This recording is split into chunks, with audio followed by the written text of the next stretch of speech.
ताऊ जी, हाँ लेकिन एक बात कही, बोला। आप बहुत अच्छा कहनी जी। आज आप हम सब के यहाँ पे बैठा के गेम खिला रहल बानी, वरना बेचारी उर्मी, हम तो कहत बानी कि शादी के बाद हम पहला बार एक के हंसत खेलत देख ले बानी। सच में एकर मुस्कान देखे खातिर तरस गेल रहनी हम लोग।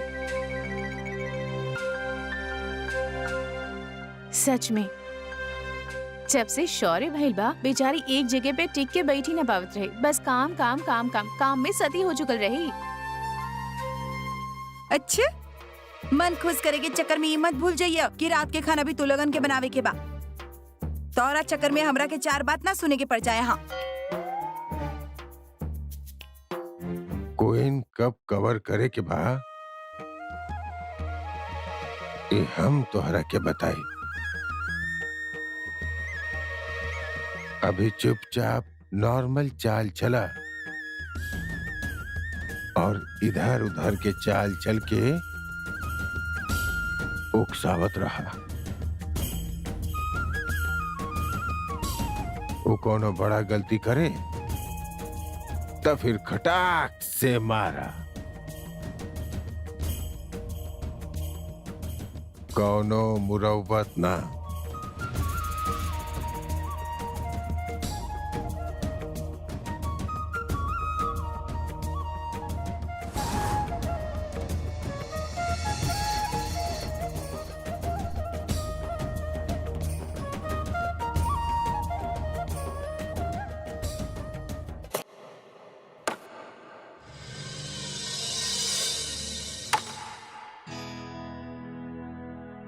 यस मामा,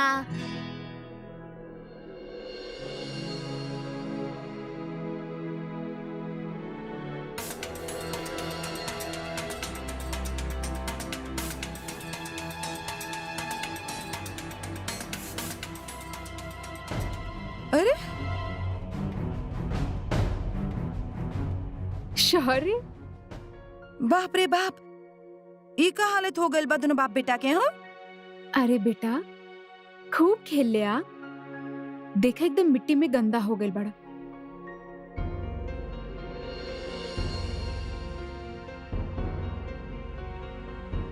आप पानी लेके आ बतानी। हम भी खेलब हो।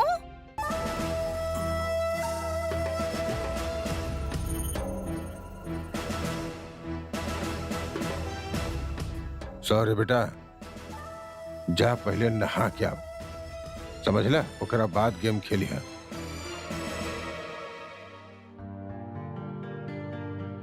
अवश्य, आपके जल्दी से नहला के आ बतानी। तू कहाँ चल लू?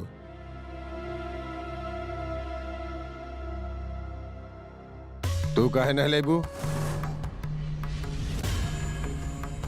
बहुत चालाक बाड़ू तू।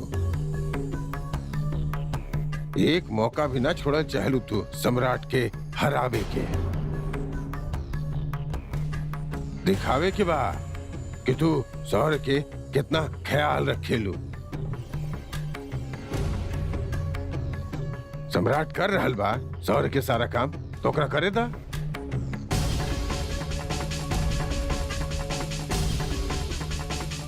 जरा सा काम करके बाजी मार ले जावल चाहेलू। कोनो जरूरत नहीं के बेकार। वो भी बाल में आटा लगा ले से ना कोनो रसोईया ना बन जाला, समझ लो। सम्राट नहला सकेला सौर्य के।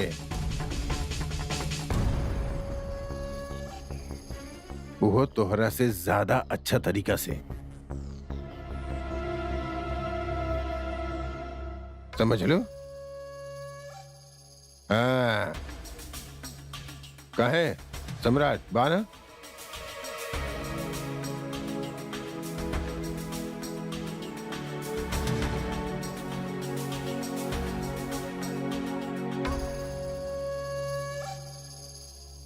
ठीक बताओ जी, आप जे कह रहल बानी उहे सही।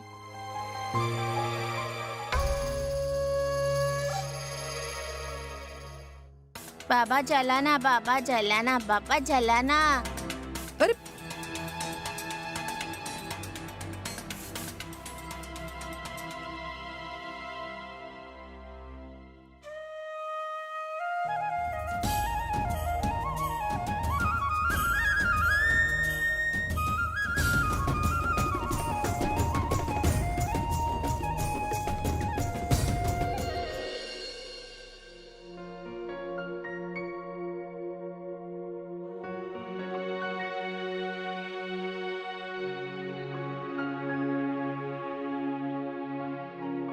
दादी लड़की तब बहुते सुंदर बिया। और का हमार त मन मोह लिहस लईकी। तू लोग देख पत त कहबा कि का गजब के अच्छी लईकी बियाई। हाँ अम्मा, लईकी सुंदर त बिया। तोहरा के कैसन लागल गौरव? अच्छा हिया, पर उम्र में तनी कम लागत हिया। कितना बड़ी? 22 बरस के बिया। दादी हमरा समझ में नहीं के आवत कि यंग बड़ी, सुंदर बड़ी, सब कुछ अच्छा बा, तई हमरा से शादी काहे करे चाहता रही? एकरा त कोनो भी अच्छा खासा कवारा लड़का मिल जाई। बात तो सही बा अम्मा। अरे बेटा, आजकल के लड़की के ब्याह करल कितना कठिन बा पता नहीं खेका। लड़का वाले कितना दान दहेज मांगेले और लड़की वाले तो जाने ले गौरव के। ऊ लोग कहत रहले कि सब कुछ देख के भी गौरव जैसन लड़का ना मिली उ लोगन के। और हर लड़की वाले चाहे ले कि अच्छा लड़का मिले ओनकरा के। बाकी ना, अगर बिना दान दहेज के अच्छा से ब्याह हो जाए तो और का। अब आजकल अच्छा लड़का मिलेला कहाँ? लेकिन दादी, होखे वाली भाभी पढ़ल लिखल कितना बनी? तोरा के का करे के बाई सब जान के? तू फालतू में अम्मा ना बना सब कर। अनु तू तो कुछ ज्यादा ही समझदार होकर जा रहल बिया अम्मा सब कर। ये जान ल कि हमनी के कौन सा नौकरी करावे के बा लेकी से, घर संभाले और पति के सेवा करे और का। अपना भाभी के सूरत देखा, ओकर गठन कैसन बा ई देखा। अरे पर अरे का, पढ़ाई लिखाई के अलावा और भी बहुत कुछ होखेला शादी के खातिर। का दादी, आप फालतू में हमरा पे काहे गुस्सा करे लगली? आपसे ना बात ही करल बेकार बा।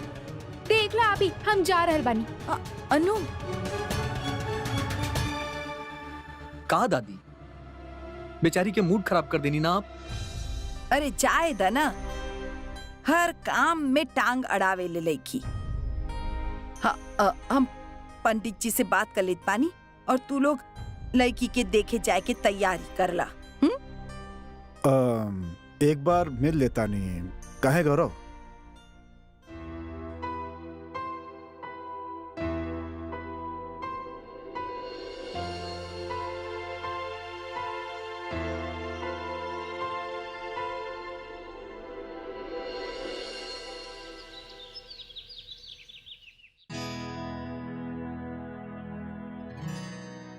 बाबा हमरा के भी तैयार करे के बना आपके। चला हमके नहला दा।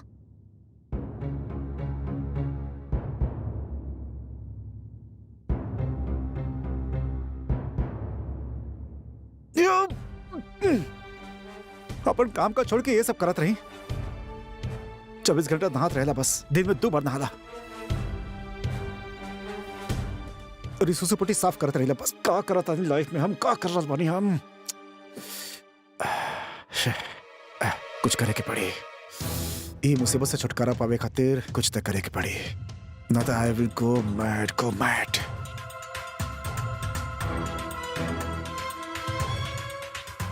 गुरमी के सारा काम जो हमरा सर पर लाद दिल गई बना, वो वापस ओकरा सर पर लादे के पड़ी।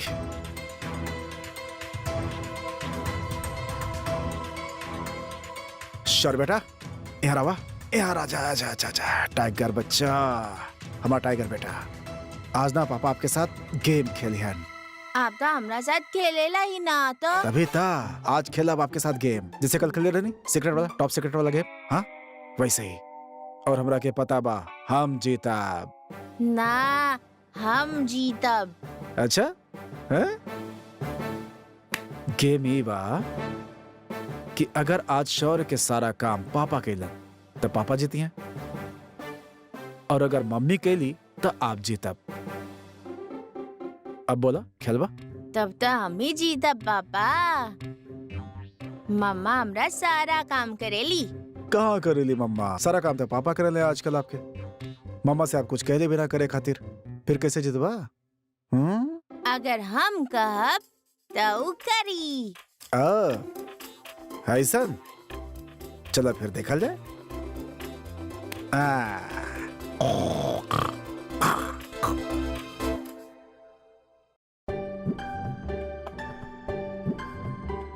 शौर्य बेटा, आप अभी तक नहीं लेना? वही तुम कब से बोला था नहीं करके, नहीं थे नहीं खे। चलो चलो शाबाश आजा। हम आपके हाथ से नहीं के, मम्मा के हाथ से नहीं। बेटा ऐसा ना कहले। पापा सब काम कर रहे बानी ना आपके? ना मम्मा, हम पापा के हाथ से नहीं के, आपके हाथ से नहीं।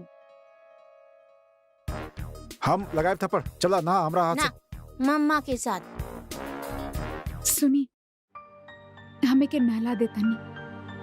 आपके वैसे भी ऑफिस जाए में देर हो रहल होगी, हम नहला दे बिकरा के। अच्छा, अब आपके बहुत रियलाइज हो रहा बा हम लेट होता नहीं। हाँ? रहदा नीचे जाके सबके सामने गाना गायल शुरू कर दे। हम देखभाल ना कर पे नहीं शौर्य के, सब पता बम रखे। आजा चलो। आप ऐसा काहे कह रहल बानी? वैसे भी शौर्य के सारा काम आप ही कर रहल बानी। Don't be smart. हमके सबकर बात तो सुने के बा नीचे। हाँ? चलो आजा शौर्य, आजा पापा के साथ आजा। मम्मा के साथ। सुनी, हम केहू से ना कहब कि शौर्य के हम रेडी कैले बानी। सबकरा से ये कहब कि आप ही शौर्य के रेडी कैले बानी। भरोसा रखिए हमरा पे। ठीक बा, अगर आप इतना कहता नहीं तो ट्रस्ट करता नहीं आप पर, लेकिन हम ही काम कर सकेला। जी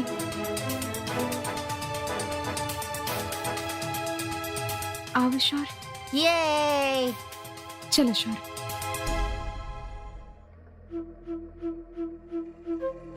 पापा हम फर्स्ट आ गईली, हम जीत गईली। सीक्रेट। अच्छा सुनिए। हाँ? आप शाम के टाइम पे तक घर आई है ना? एकरा पार्क ले जाए के बाद। हाँ हाँ बिल्कुल। ठीक। आपने के बेटा हम जीत गए नहीं। एक पार्क के चक्कर के भी कुछ करे के पड़ी, ना तो प्रॉब्लम सिर्फ हमार बढ़ी, सब मजा लिए हैं।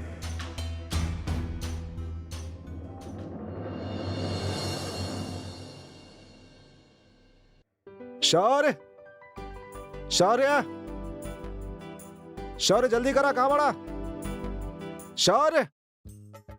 का भाई सम्राट? अरे का फेरी वालन की तरह आवाज लगा रहल बड़ा हैं? और तू बड़ा उतावला हो रहल बड़ा, का बात बा? अरे सौरे खातिर कुछ लाइल बड़ा का?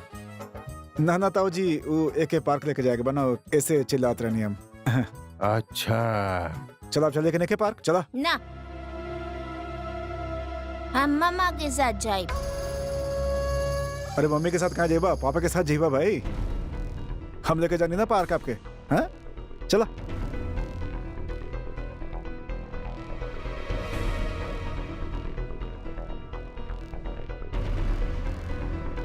अगर मम्मा लेके जाए तो हम जीत जाए।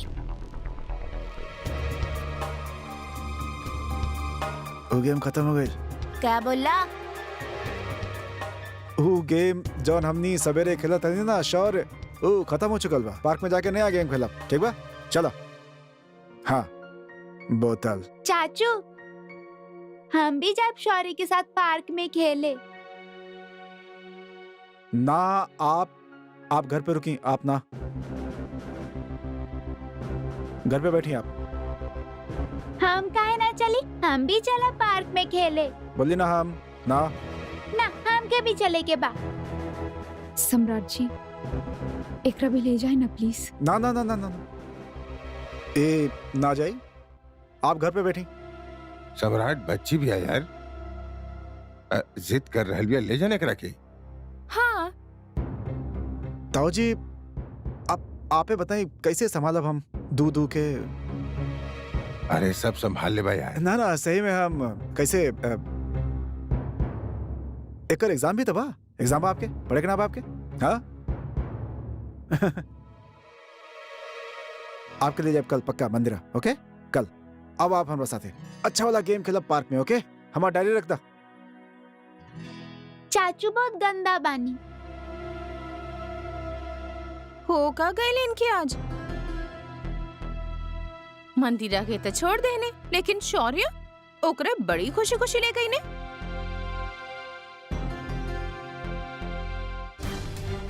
कहल जाला कि इंसान जब अपन आदत के खिलाफ खुश नजर आवे तो ओकरा पे शक करे के चाही। बेटा सम्राट, कुछ तो गड़बड़ बा।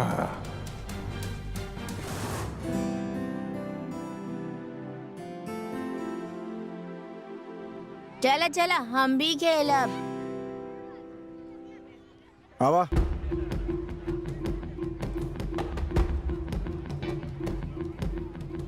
ईश्वर के पानी की बोतल बा, इयो कर बैग बा, इनमें बिस्किट बा, जब मांगे खिला दिया, खाली पेट ना रहे बच्चा।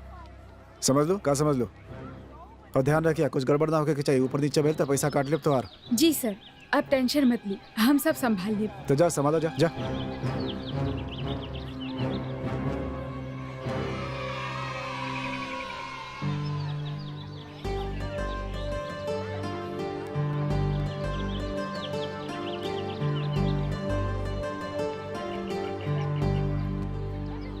वेटर, आए कॉफी।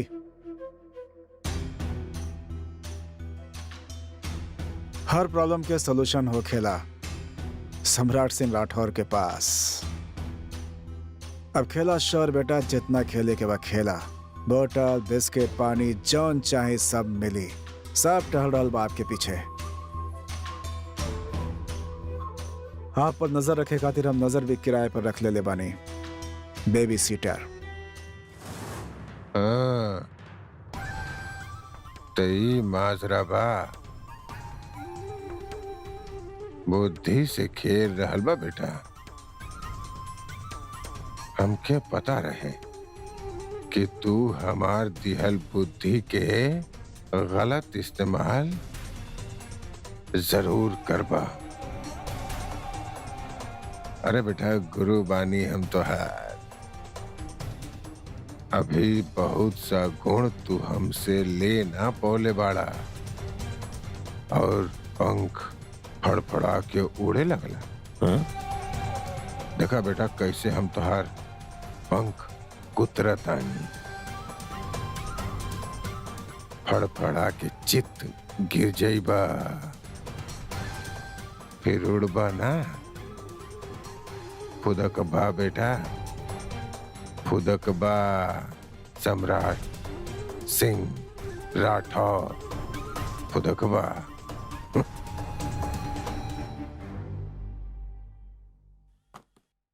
हम भी जाए शौर्य के साथ पार्क में खेले। आप घर पे रुकी, आप ना। मंदिरा बेटा, कलर करा, बस एकरा बाद एगो सम करब और फिर इंग्लिश के पढ़ाई करब। चाची हमके ना कलर करे के बा। काहे बेटा, काहे ना करे के बा? हम थक चुकल बानी, अब कुछ ना करब हम। अच्छा ठीक बा, कलर भी छोड़। आप बस हमके ई सम कंप्लीट करके दे दा। ई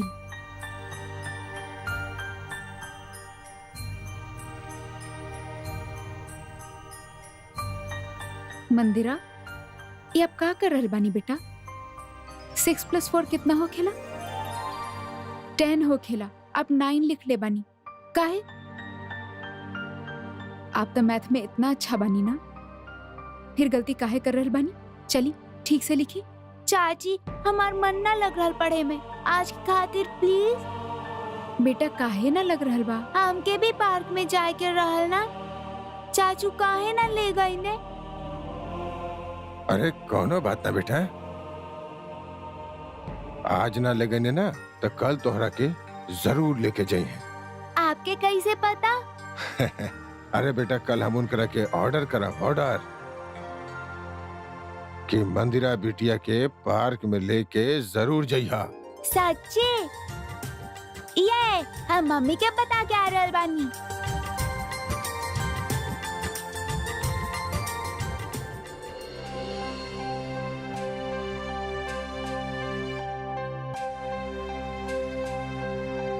बहू जी ताऊ जी।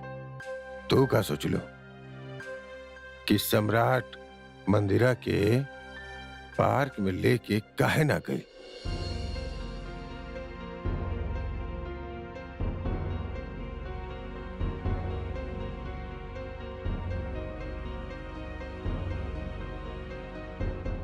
पता ना ताऊ जी। बहू युद्ध में सबसे ज्यादा जरूरी होखेला सतर्कता।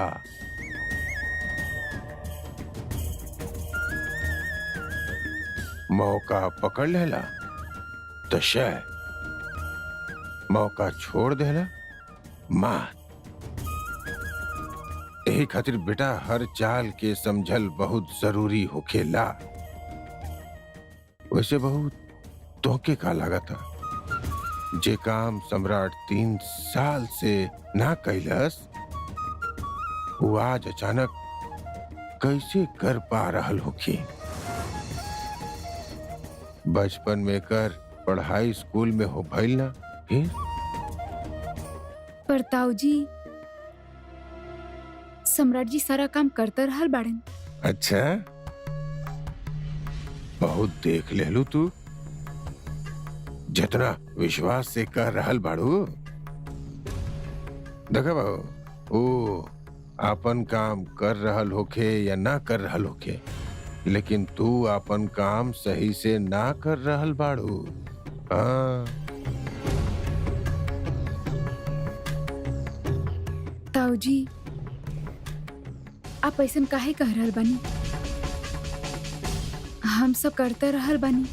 बहू कि बच्चा सही बा कि ना, हाँ ई देखल तो एगो माँ के फर्ज होखेला। पर एगो बात याद रखा, माँ जे कर सकेली ना, एगो बाप ना कर सकेला ना। ऊ न कबो कर पौले बा। ई बेटा आज से ना युगों से होखता रहल बा। अभी तोहके देखे के चाही कि सदा से ई रीत जे चलल आ रहल बा, ई बदलल बा कि ना। लेकिन तू तो मान बैठल बाड़ू कि सब सही हो रहल बा, कहे कि सम्राट कह देलस तो उ सब करी तो कर रहल हो कि फिर उ खुद के कबो गलत भी तो ना कहेला। फिर तू काहे दिखावेलू ओकर गलती? अरे आज मौसम बड़ा बेईमान बा, बड़ा पार्क के मौसम बड़ा बेईमान बा, बड़ा बेईमान बा आज के मौसम। ताऊ जी कैसे कह रहल बानी कि पार्क में सब कुछ ठीक ना बा? का ऐसन कुछ बा जे हमके जाने के चाही? पार्क के बाद काहे कहनी?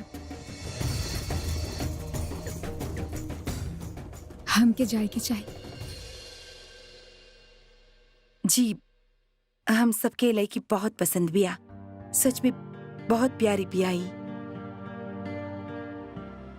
अच्छा भाई, पढ़ाई लिखाई के बाद से बच गई नी। ई त होखे की रहल, हमके तो पहले से ही पता रहल। पंडित जी, अब देर मत करा, मुहूर्त जल्दी से निकाल ला। हाँ हाँ। अम्मा, हम सबके तो पसंद बा, पर एक बार गौरव और इकरा के अकेले में कुछ बात करके होके तब। हे भगवान, कहीं लड़की के सच ऐसे गौरव के सामने ना आ जाए। ये का बात भइल? बड़न के फैसला भी तब फैसला ही भइल ना, और जिंदगी पर तब बात करे के बाद दोनों के। काहे गौरव, तो के कोनो प्रश्न पूछे के बा? ना दादी। ला, गौरव के तो कुछ पूछे के ही ना बा। अम्मा, गौरव की कुछ न पूछे की बात तो कोनो बात ना, पर एकरे के भी तो कुछ पूछब हो सकेला। अब अरे नाना बहन जी, हमार बेटी सिर्फ बड़ों के कहे पे चले ले, और हम सबकर फैसला ही ओकर फैसला होगी। चाहे जे भी हो के आंटी जी, एक बार अगर गौरव भैया और ये आपस में बात कर लिए हैं तो अच्छा होगी।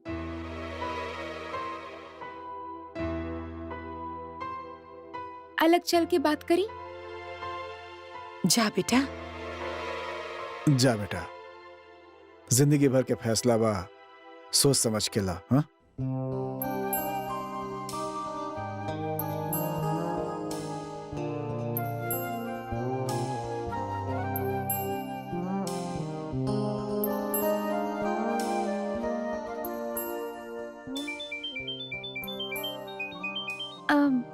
भैया एक मिनट।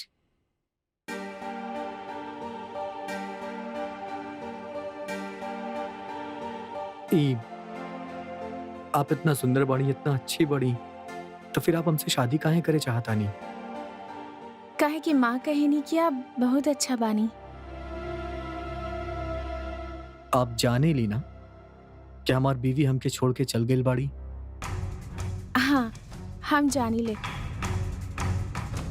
मगर ये में आपके का गलती?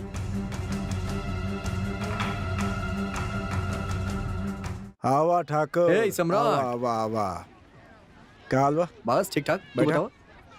कैसन बड़ा? एकदम बढ़िया। आवा बैठा।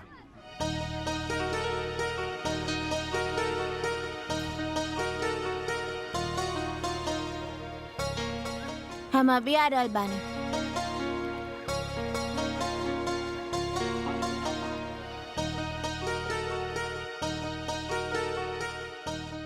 पानी दा हमके। जे भी बोले के बाद सीधा सीधा बोला। हाँ, अरे हमके पानी दा ना। एक मिनट, दिखाई ना दे रहल बा? बॉटल उठावा और पीला। त तू केकरा खातिर बाड़ू? तो के चुल्लू से पानी पिलावे खातिर ना, समझ ला? बॉटल उठावा और पीला। हाँ न तका। हाँ बोला, का बोलत रहला? हमके इंग्लिश में ना हिंदी में बोला। इस शौर्य पानी केकरा से मांग रहल बा? सम्राट जी कहाँ बाड़े? शौर्य सम्राट जी के साथ आयल रहे था। ई के बिया।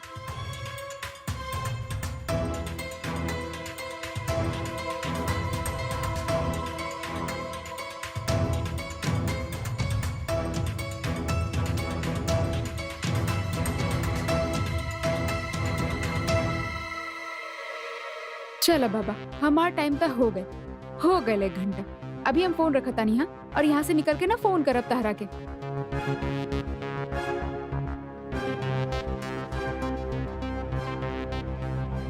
पानी के बोतल, बैग। बाबा, बाबा, चला घर जाके टाइम हो गए बाबा। तो के तहर पापा के पास छोड़ दी। चला चला। हम अभी और खेलब ना, हमारा ड्यूटी के टाइम खत्म हो गया। चला अभी हम तो के तहार पापा के पास छोड़ देते बानी। उनके ही बोलिए खेले खातिर, समझ ला? चला अभी, चला ना हमके अभी और खेले के बा। हमरा सामने तारी फालतू की जिद ना चली, समझला? हम कहनी चला तो अभी चला। और वैसे भी हमार ड्यूटी के टाइम 1 घंटा रहा और वो खत्म हो गए। अच्छा तई आया भी है। सम्राट जी शौर्य के देखभाल करे खातिर एकरा के रख ले बनी है। तो ये खातिर ताऊजी कहनी हमसे वो सब, कहे कि वो ये सब देख ले होखी कि सम्राट जी शौर्य के देखभाल कैसे कर रहल बानी। ई सम्राट जी बहुत गलत कहीं, लेकिन वो बाड़न कहा। चल अभी। ना हम अभी ना जाए। ठीक बा, खेलत रही यहाँ। ई रहल तार सामान पकड़ा, और हम तार पापा की जाके बोल देत बानी उहे तारा लेके जाइए, समझला? जा रहल बानी हम। ये तो बहुत ही खराब औरत बिया। सम्राट जी एकरा भरोसा हमार शौर्य के छोड़ देनी, लेकिन वो खुद बानी कहाँ। का बात बा यार, का बात बा, सुपर प्लेयर, का बात बा भाई, कहाँ से ढूंढ के लाए के यार? हाँ, का प्लेयर का गेम चलाता है यार, कम ऑन। भैया कितना कितना बॉल बच रहा? भैया सम्राट सिंगल है यार। हाँ यार देखू बुलावा तारी। का भाई? भैया हमारा टाइम हो गई, हमके जाए के बा। खेल ना छोड़ अरे रहा बड़े। बहुत बढ़िया, का बात है, बहुत बढ़िया, का बात है, बहुत बढ़िया प्लेयर है, बहुत बढ़िया, बाबा कमाल पास से बा। आ ना रहल बा, वो जिद कर रहल बा। आप जाके ओकरा ले आवा। अरे आप जाए, थोड़ी देर रुकिए, हम आवता नहीं। जाए जाए, हम आवता नहीं। हमके जाए के बा, के वो हमार वेट कर रहल बा। यार आप ये रखी रखी रखी, हम आवता नहीं। ठीक बा, आप जाके बाबा के ले आए, हम जा रहल बानी। सम्राट जी शौर्य के ई औरत के भरोसे अकेला छोड़ के यहाँ अपन दोस्तन के साथ मैच देख रहल बानी। ये रिस्पॉन्सिबिलिटी बा इनका। हे भगवान, शौर्य पार्क में अकेला बा, हमके ओकरा पास जाके चाहिए। शौर्य, शौर्य,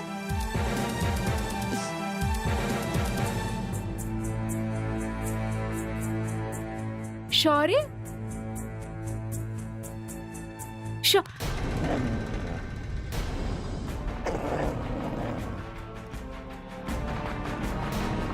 शौर्य, शौर्य बेटा मत डरा, डॉगी कुछ ना करी आपके। मम्मी बचावा, बाबा, मम्मा। शौर्य, शौर्य वहाँ खड़ा हो जा। बाबा, मम्मा।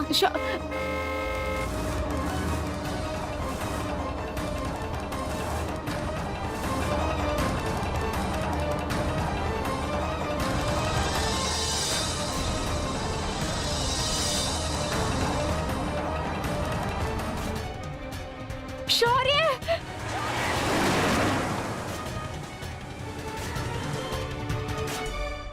कुछ ना भाई, कुछ ना भाई बेटा, मम्मा आ गई भी।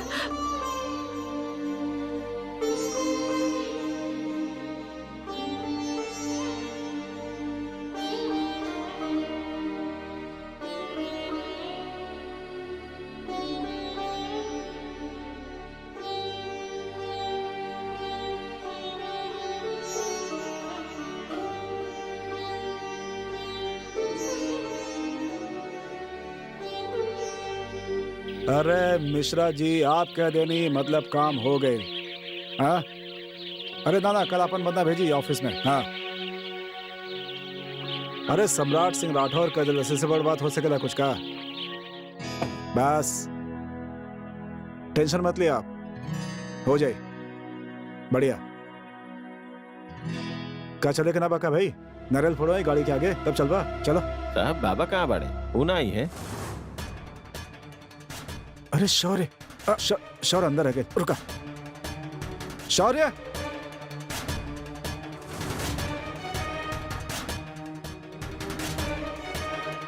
शौर्य,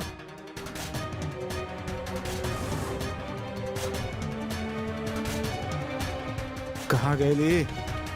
शौर्य,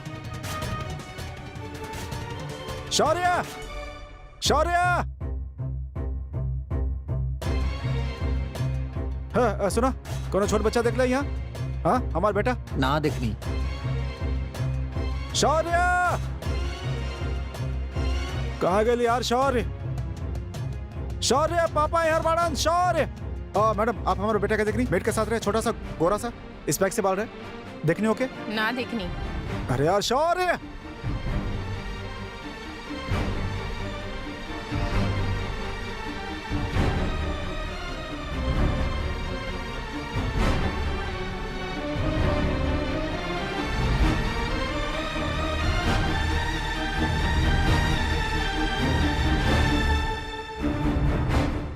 शौर्य,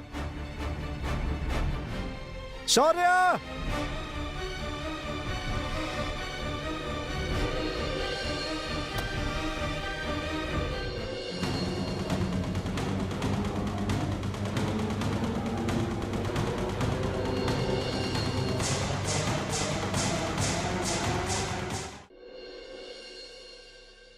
अरे बहू, अरे तू कुछ मीठा बनावे वाल रहलू ना? रुद्र प्रताप हार रहल बाड़े कब से? अरे कुछ दे ना इनकरा, कुछ खई है तो फिर ताकत आई। हाँ हाँ जेठ जी, आप कहले रहले ना उर्मी के आमरस बनावे के खातिर, तो हमरे पास आयल रहनी महारानी, बोल के चल गई नी कि आके बनई है। अरे अपने मन के करे लागल बाड़ी घर के बहू। देख लेना आप, कैसे मौका मिलते ही फुर्र हो गई।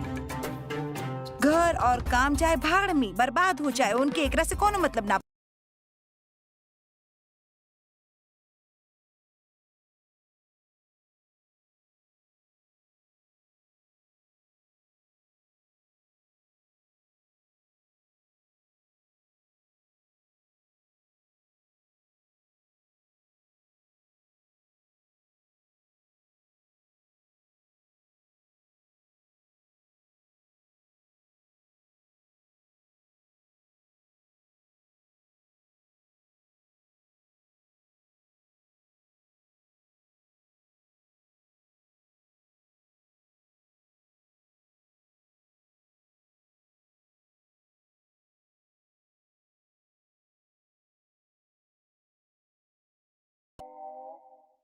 ऐसा ना करे के चाहिए ना।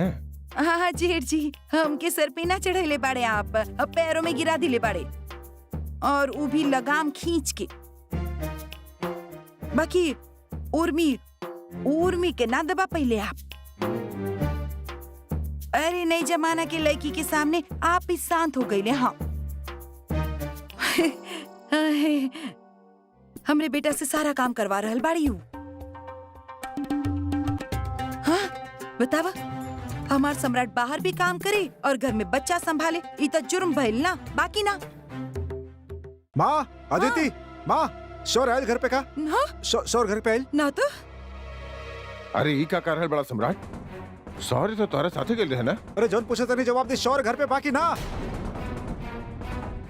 अरे ना बेटा, अकेले कैसे आ जाई? हा? और तू ही तो लेके गेल बाड़ा ओकरा के।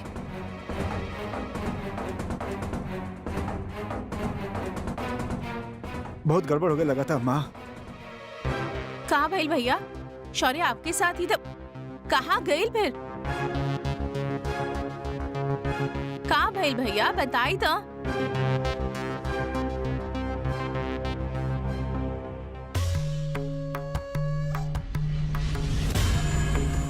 कहीं भुलवा देला का ओकरा के? हैं?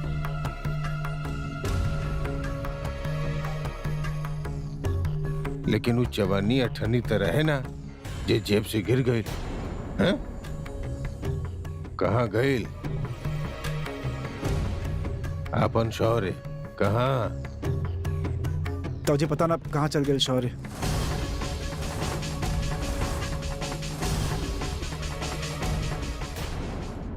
कहाँ चल गई मतलब?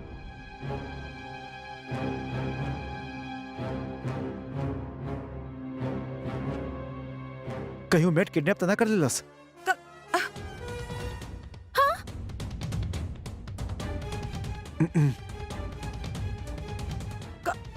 का करल बड़ा? कौन मेड? हाँ, और किडनैप? अरे सॉरी, ठीक तो बाना हमार बच्चा, बतावा तो सही। अरे एक मिनट, नंबर ना मिला था, एक मिनट चुप कर यार। जल्दी करा। उर्मी कहाँ बिया? अब वो तो अपने घर गइल बा। हेलो, हाँ, हमार बात सुनिए। आपके यहाँ से मेड हायर कर ले रहे अपन बच्चा के देखभाल करे खातिर। हाँ, ओकर नाम सुनीता बा। हमके लगा था हमारे बच्चे के लेके भाग गेल बिया।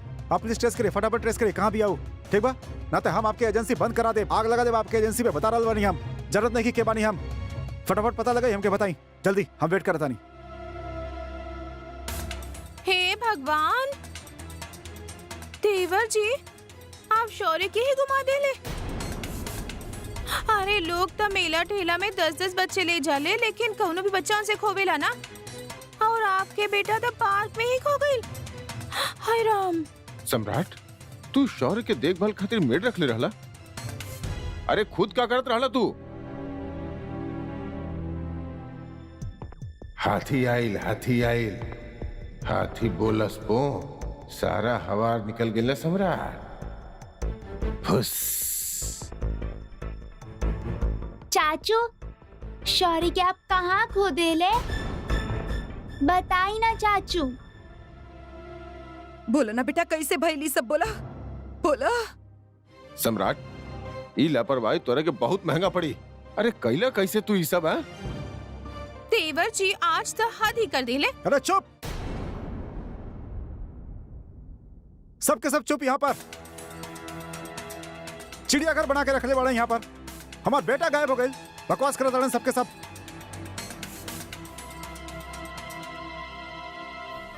सम्राट यार, तू तो मुंह दिखावे लायक ना छोड़ला।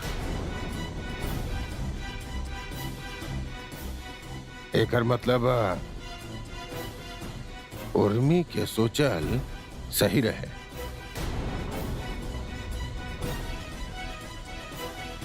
तू अपन बच्चा के 2 दिन भी ना संभाल पाला। तू साबित कर देला कि उर्मी अगर ना हो तो बच्चा के पता ना का हो। हाँ, तोहरा ऊपर भरोसा करके हम उर्मी के न जाने का बोल दे। नाक कटा देला तू हमार। अब का जवाब देब हम उर्मी के?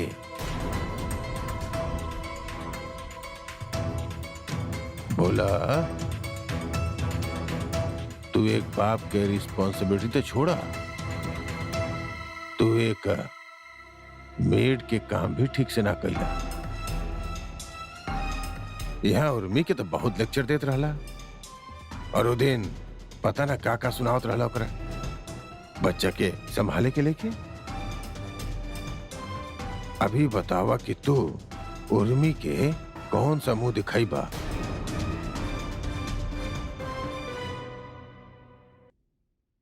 सोचा, पैसा से इंसान सिर्फ धनी या गरीब हो सकेला, अच्छा माँ बाप ना बन सकेला।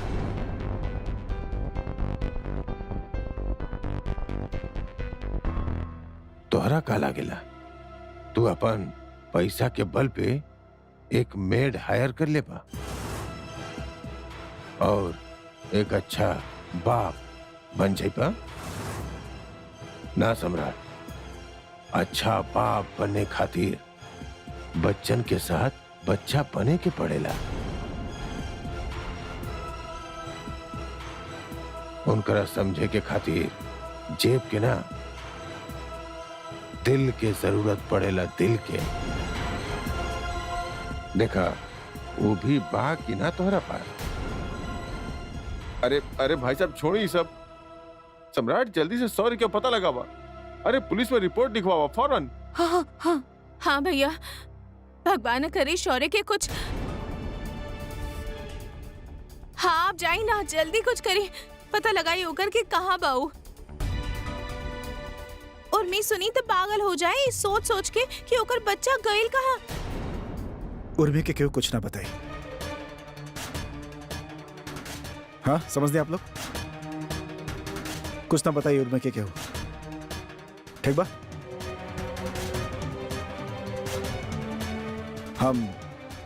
हम ढूंढ के लाओ तनी शौर के। ठीक बा बेटा, जा। हम लाओ तनी ढूंढ के शौर के।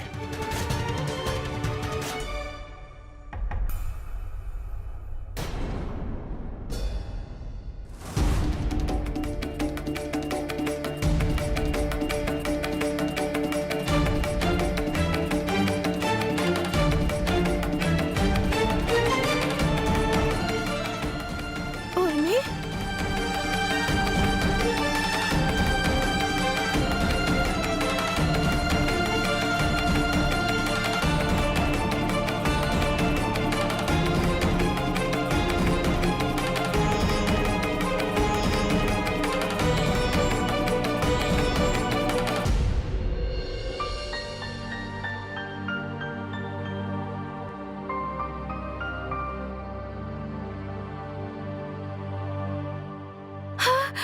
शौर्य,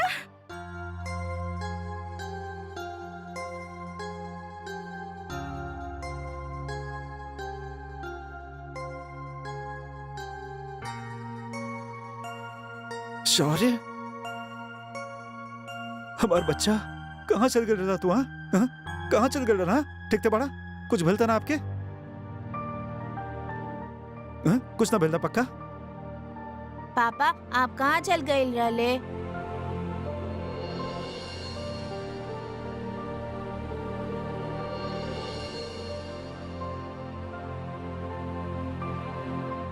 बतावा पापा जी के।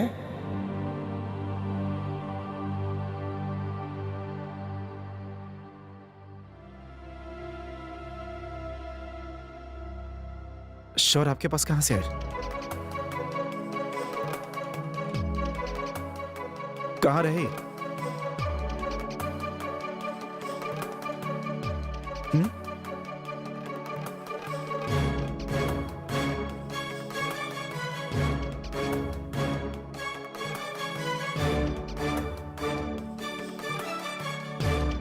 इतना आपके पता होके चाहिए ना सम्राट जी। शौर्य तो आपके साथ रहे, हम तो ना ले गए रहनी अपना साथ होके। वो तो हम पूछ रहा बानी कि हम लेके गए नहीं। शौर्य आपके पास कहाँ से आ गए? हाँ?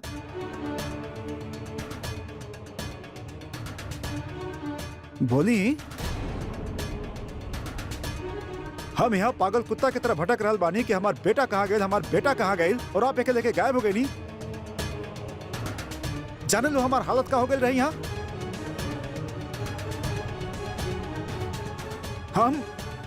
हम सोच के परेशान रहने कि शौर्य के कुछ हो ना जाए, और आप अकेले को घुमाता नहीं।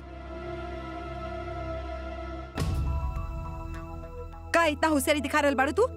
का चाहत बाड़ू जे इतना सब कांड कैले जा रहल बाड़ू तू? हो दी जवाब, बताएं। परेशान कल चाहता नहीं हमरा, और कुछ ना। का दिखाई क्या चाहते हैं आप? का प्रूफ कल चाहता नहीं आप?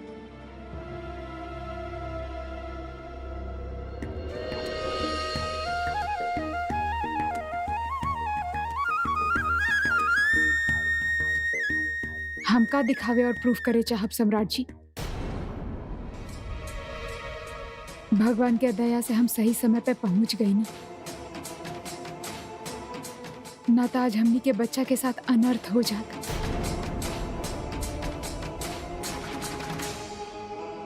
कहल का चाहताड़ू, साफ साफ कहा ना। अरे बोली।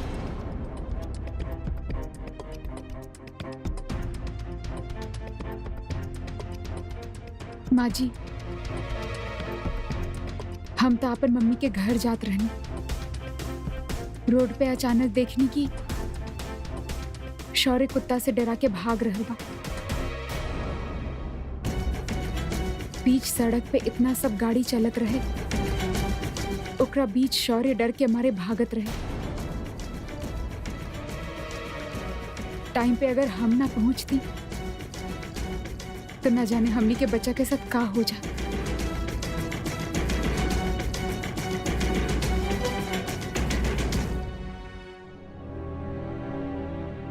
पता बा कितना डर गए रहनी पापा। कुत्ता हमरे पीछे पड़ गए रहे। आप कहाँ चल गए रहले?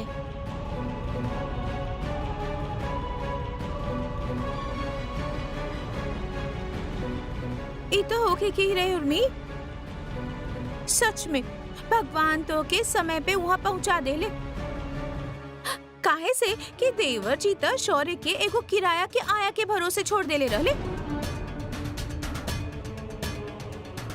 बाप रे बाप, देवर जी आप ऐसा कैसे कैले?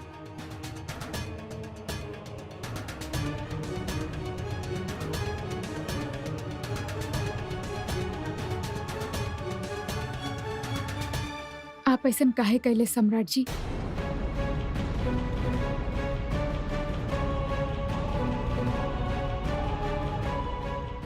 हमार होते हुए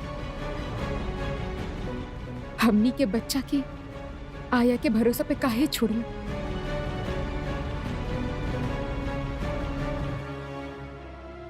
आपन बच्चा के देखभाल माँ बाप ही सही कर सकेले भैया। कौनो कौनो नौकर या आया नहीं खे। कौनो बात न दीदी, शौर्य के मां न रहल त का भइल?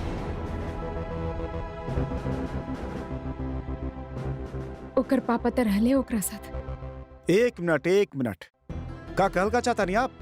हाँ, कि हमरा रहते शौर के कुछ भी हो सकेला? हम शौर का ख्याल ना रख सके नहीं, ये कहल चाहता नहीं आप?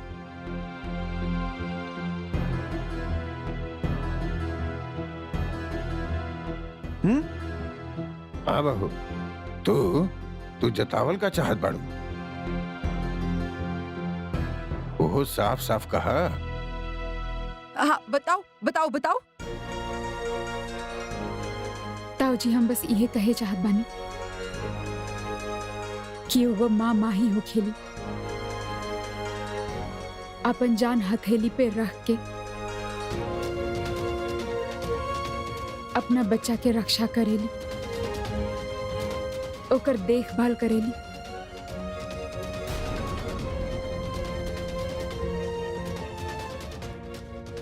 केहू और थोड़े ना ऐसन कर पाए।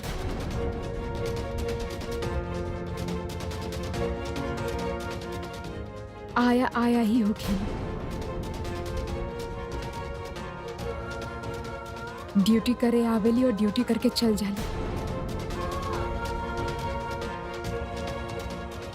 बच्चा के मां नहीं खे बन जा।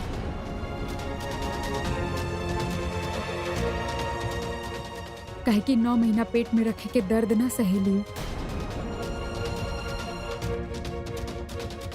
वो ओकर खुद के मां ही सहेली।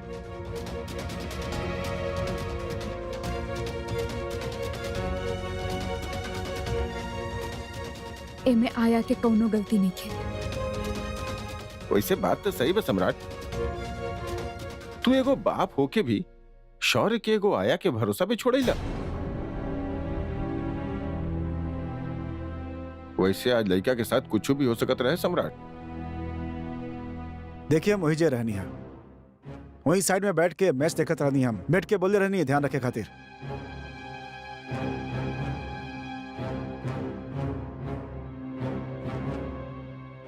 वाह देवर जी, ये तो और सही। अरे बच्चा के छोड़ के आप अपन मस्ती करे गइल रहला। देखला, ई सब ना एगो माँ कबो ना कर सकत। समझाई मत हमके, प्लीज चुप करिए आप।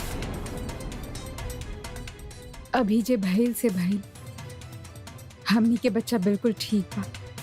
ऐसे ज्यादा हमके और कुछ न चाहिए। चला बच्चा, अब के कपड़ा बदल देता नहीं।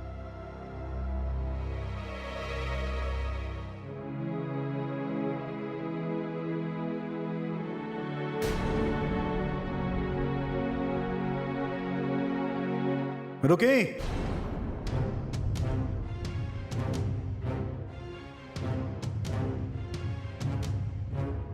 दिए एक रखे।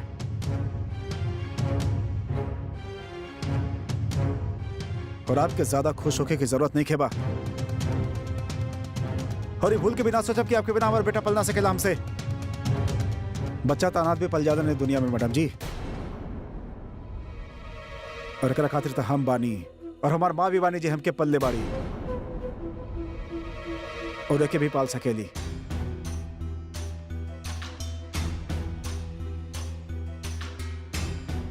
इसे अपना औकात मत भूलिया, ओके? क्या कि आपके बिना ना एके कोनो फर्क पड़ी, ना हमके ना एक घर के।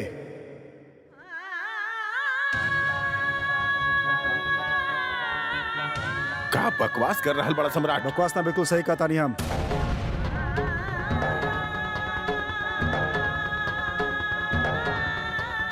वो मेड से ज्यादा हैसियत नहीं कि आपके जगह हम हार के ले रहनी आज।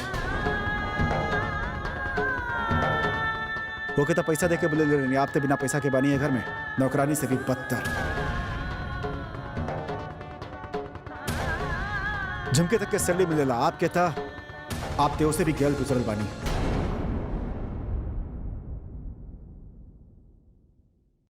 जे समझावे चाहत बाड़े आपू हम समझ गई,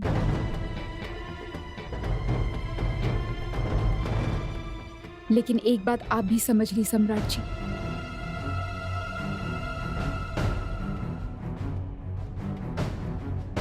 हमनी के शौर्य अनाथ नहीं खे।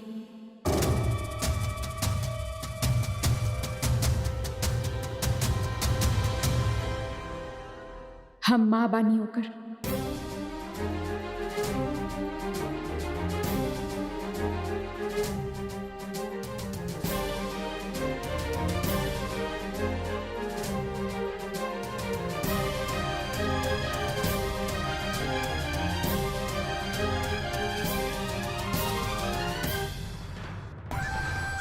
चोरी और फिर सीना चोरी एकरे कहल जाला। बेहुदा खुद गलती करके आइल बा और दूसरा के गलत बता रहा बा। नाच ना जाने आंगन टेढ़ा। और मैं बहू बंदर कैसे नाची, ये बात तो खाली मदारी के ही पता हो खेला। हम बतौले रहनी ना कि कौन सा करवट लहला से का होखी, परिणाम तोहरा सामने बा। जी ताऊ जी, अब हमके समझ में आयल कि आप हमके सीधा घर आवे से काहे मना कैले रहला। काहे कि अगर हम सीधा घर आई थी तो सम्राट जी के असलियत कब वो घर वालन के सामने आवत ही ना। वो कौनो तरह से चिल्ला के अपना बात मनवा के सबके जस्टिफाई कर देती। बहु अक्ल तोहरा में अच्छा बा, मतलब इशारा समझे लागल बाड़ू। झुमकी, कल नाश्ता में ना दाल के कचौड़ी बनी, ठीक बा? अच्छा ऐसा करे तानी, एक बार जेठ से पूछ ले तानी, फिर तू दाल भिगोई है। जी ठीक बा। बेटा अपन पहला कोशिश में तो कामयाब भइल बाड़ू, वेरी गुड। बस बेटा यही तरह से आगे बढ़ा। हालात बदले खातिर खुद के पॉजिटिव होखल बहुत जरूरी होखेला, और जे तू बाड़ू। और बेटा कॉन्फिडेंस तो तोहरा में बा ही। पर इस सब के का फायदा ताऊ जी? आज इतना सब कुछ होखेला के बाद भी सम्राट जी इतना कुछ सुना देले। आज तो सम्राट जी अपना ही नजर में हमके एगो नौकरानी से बदतर बना देले। कहा ना कह गईले वो हमरा बारे में। बहू खिसियाइल बिल्ली खंबा ही नोची ना। शिकार हाथ से निकल गई तो म्याऊं म्याऊं करी, और गुस्सा से नाखून घिसी। जेठ जी के कचौड़े खिलाए तो एकदम से खुश हो जाइए। एगो बात याद रखा बहू, जे चीज जितना कठोर होखेला टूटला पे उतना ही बुरा तरह से बिखर जाला। बहू अगर अहंकार के चोट लगी तो पागल सांड के तरह और आई इंसान। पर बेटा आज तू पागल सांड के बहुत सही अंदाज में हैंडल कैलू हा। ओकरा हैंडल करे के जोन तरीका बना तो हार सही बा। गुड, बस वही पे चला और आज के जीत के खुशी मनावा।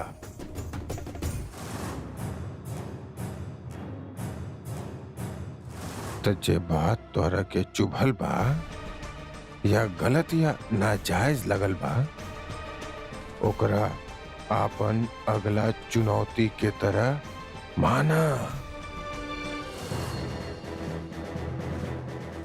और ओकरा पे विजय पावे के मौका और रास्ता तलाशत रहा।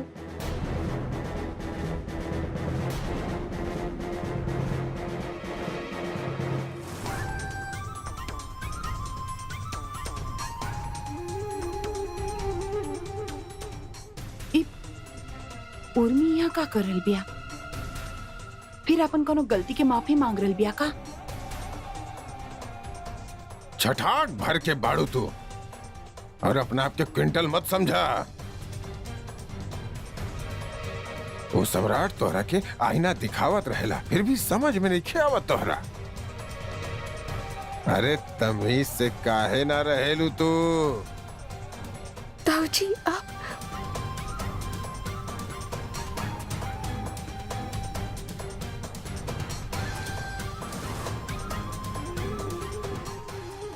अरे चला जा यहाँ से जा, खोपड़ी पर सवार मत होगा। चला जा यहाँ से, भागा जा। जी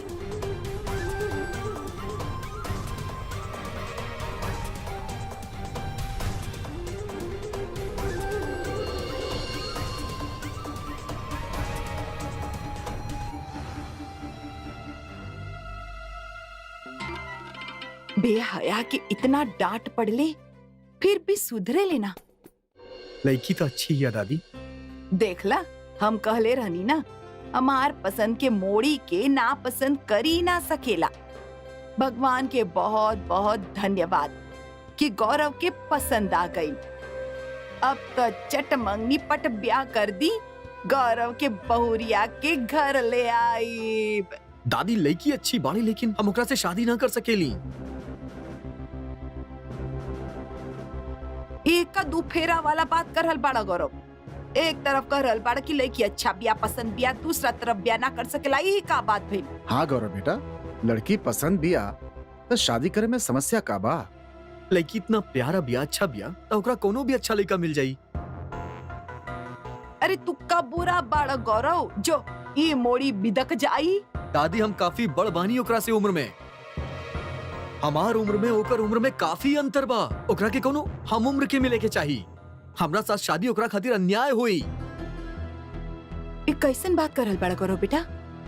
उनके कोनो एतराज ना बाई शादी से, उ तो तैयार बाड़े। और तू बुढ़ा ना गइल बाड़ा, समझला। और एक बात कही हम कि लड़की अगर लड़का से उम्र में कम होखे तो उहे अच्छा होखेला। हाँ ना दादी, ई नियम से हम सहमत नहीं की। अरे हम पहले से ही शादीशुदा बानी, ओकर पहला शादी है तई खातिर काहे फालतू बात कर रहल बाड़ा गौरव? यह सच बा दादी, एकरा नजरअंदाज ना कइल जा सकेला। आप लोग समझी हम का कहे चाहतानी। कल के कुछो भी हो सकेला, कुछो भी। छोट छोट बात आदमी के कबो भी ना, ई सही नहीं खे। बस भैया आपके ई तना लग रहल बा ना कि ई लड़की भी आपके छोड़ के चल जाई।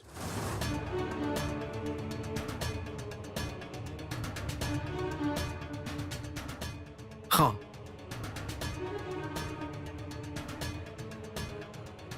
ऐसे नहीं कुछ बा। कल अगर उठ के ओकरा 2-4 साल में ओकरा पछतावा होके और ओकरा कोनो हम उम्र लड़का मिल जाए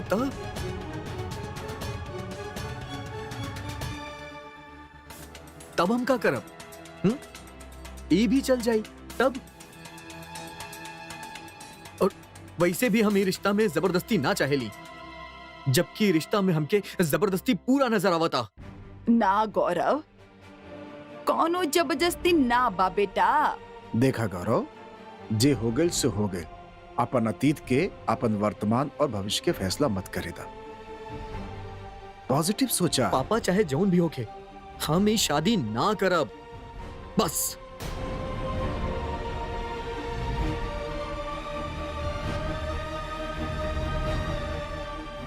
गौरव, हमनी एकर बात ना माने वाला बानी। अरे ये हमनी से ज्यादा दुनिया देख ले बाका। एकरा के मोड़ी पसंद बिया, बस इतने ही काफी है। हम ये मोड़ी से ब्याह करा के रहब।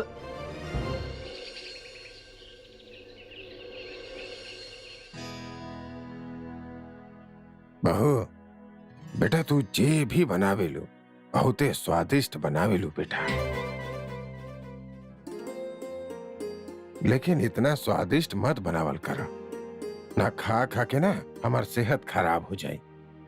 यू नो, मतलब ओवर ईटिंग, ओवर ईटिंग। अरे सर जी, आप कैसन बात करत तानी? आप आई, ऑलवेज वेलकम। ना ना, आप आई, ओकरा बात के सारा रिस्पांसिबिलिटी हमरा ऊपर बा। जरूर जरूर, हम वेट करब आपके, हम बता रहल बानी। चला मिलल जाए शाम के। ओके डन। हाँ, घर के सब लोग बाड़े यहाँ पर?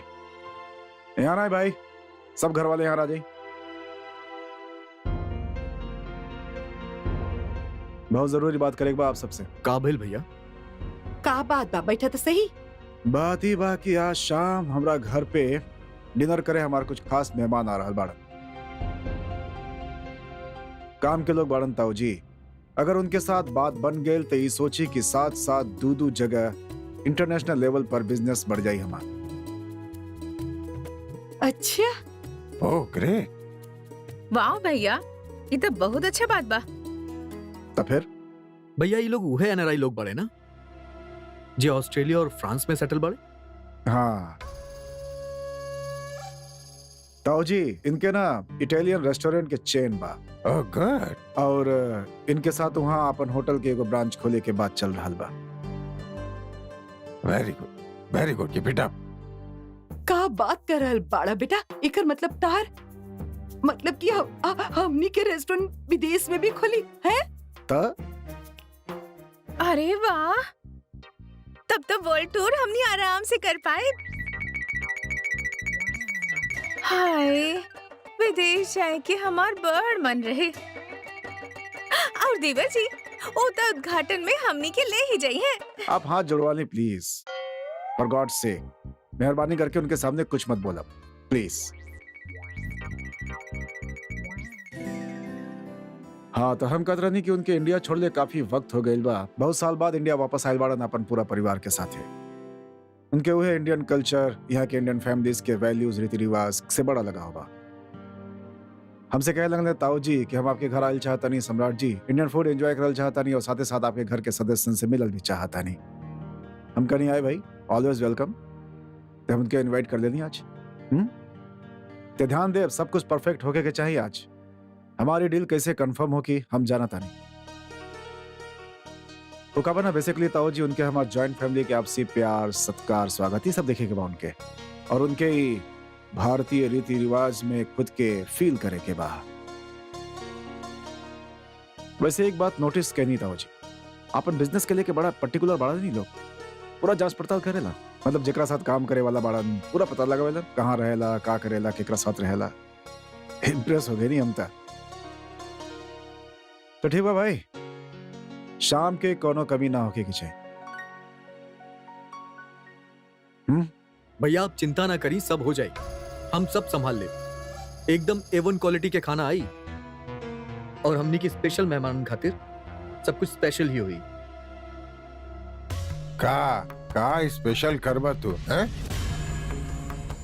हर बात में तू लपलपाइल मत करा, समझ ले। चिकचिकाई टाइप बड़ा, बहुत चिकट आती बड़ा।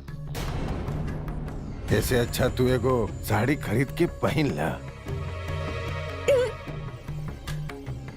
अरे जनाना टाइप आदत तू पाल रख ले बड़ा। हर बात में कूदे के आदत बात तो है। दाल भात में मूसर चंद रा रहल बाड़े। तो घर के ही खाना खिलाई बना भैया, यही खातिर तो आ रहल बाड़े आँख के। और यहाँ पे तू ला के उनकरा होटल के खाना खिलेबा, मतलब आवत ही पहला दिन उनकरा टोपी पहना दे।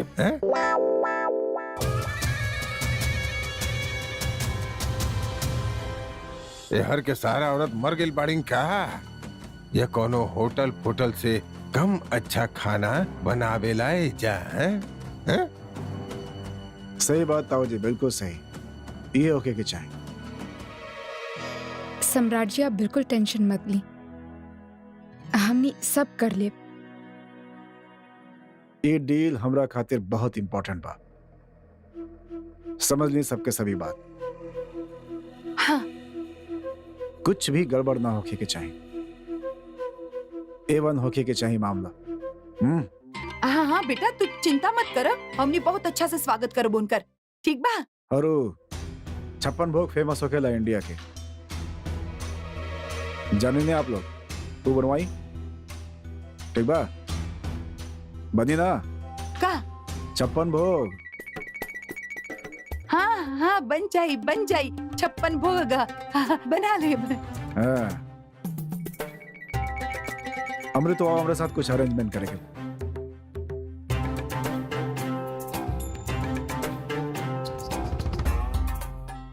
हाँ, इतना सारा काम कैसे होगी? वही तो माँ जी, 56 भोग बनाए कोनो आसान काम नहीं खे। ई काम करे खातिर तब बहुत टाइम लगी। माँ जी, भाभी, आप लोग बिल्कुल चिंता मत करी, जल्दी जल्दी पहले लिस्ट बना लिहल जाए। हाँ भाभी, हम लिस्ट बना लेते बानी, तब तक आप कुछ और कर ली। हमने देख ले तानी कि किचन में का मंगावे के हाँ। बा।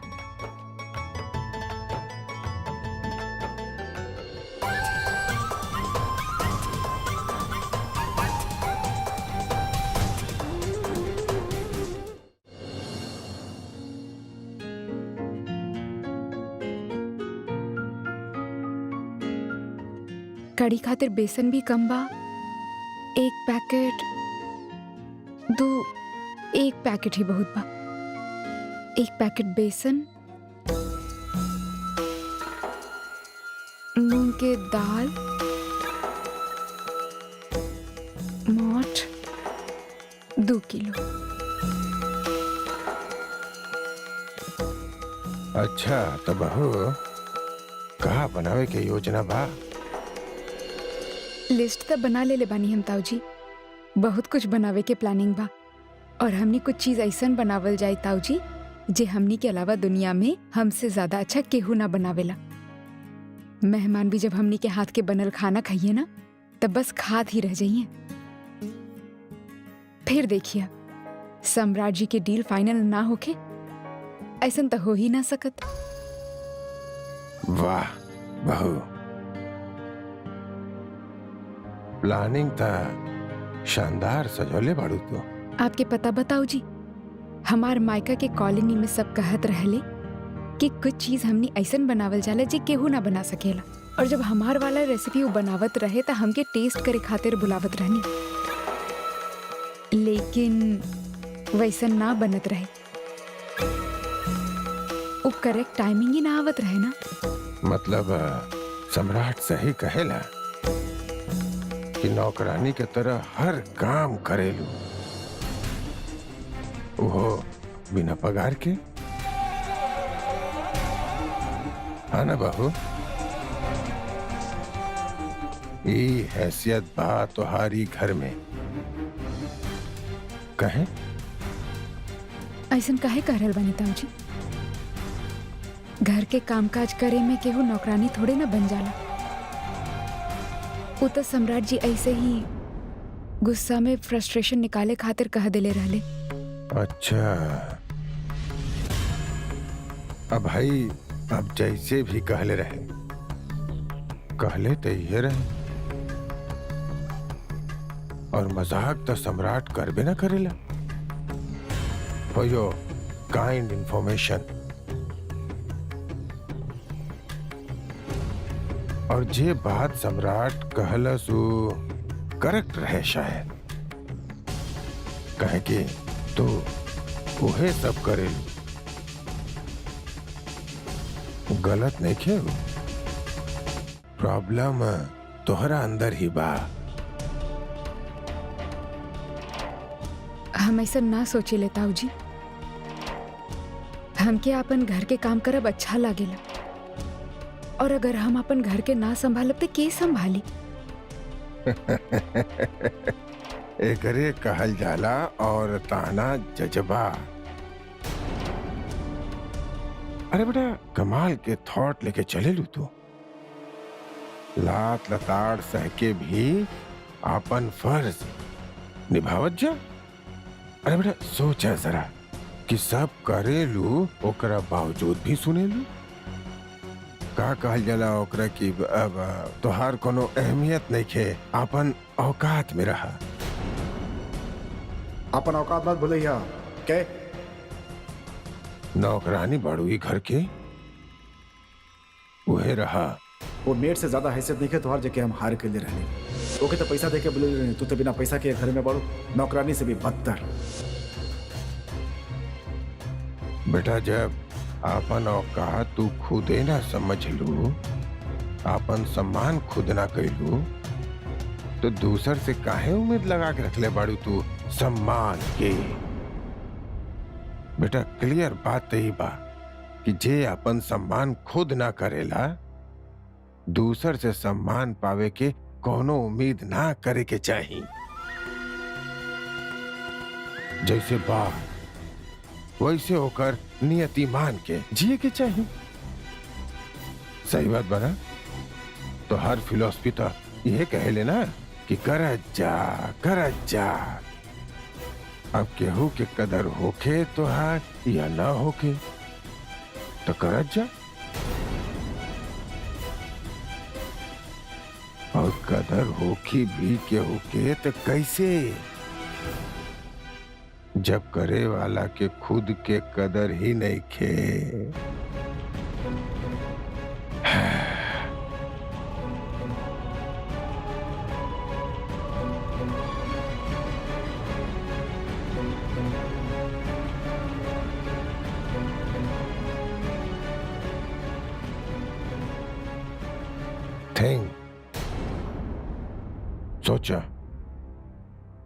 सोचा कैसे होगी कदर, कैसे एहसास होगी दूसरन के तोहार अहमियत की।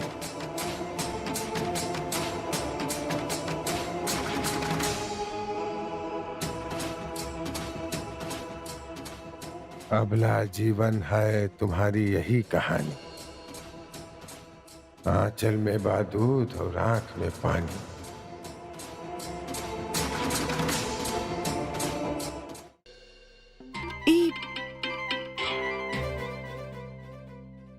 आज शाम के का पानी ई वाली।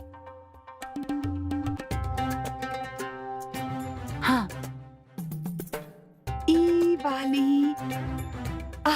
ई वाली साड़ी खूब कभी हम पे।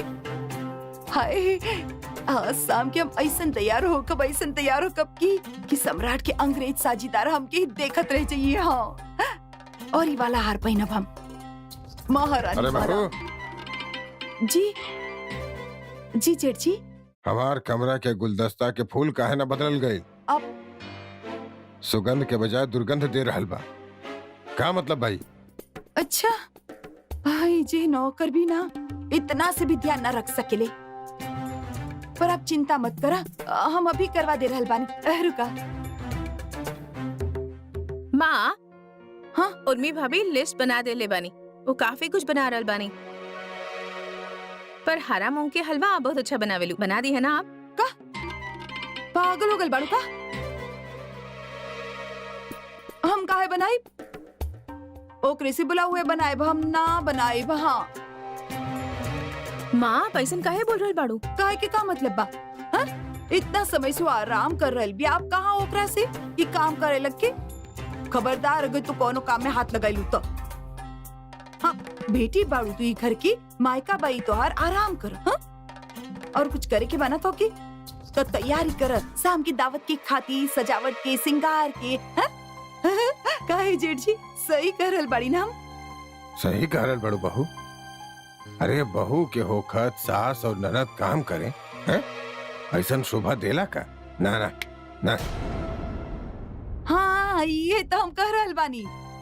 सही में जब बहू बात टेंशन कोनो बात की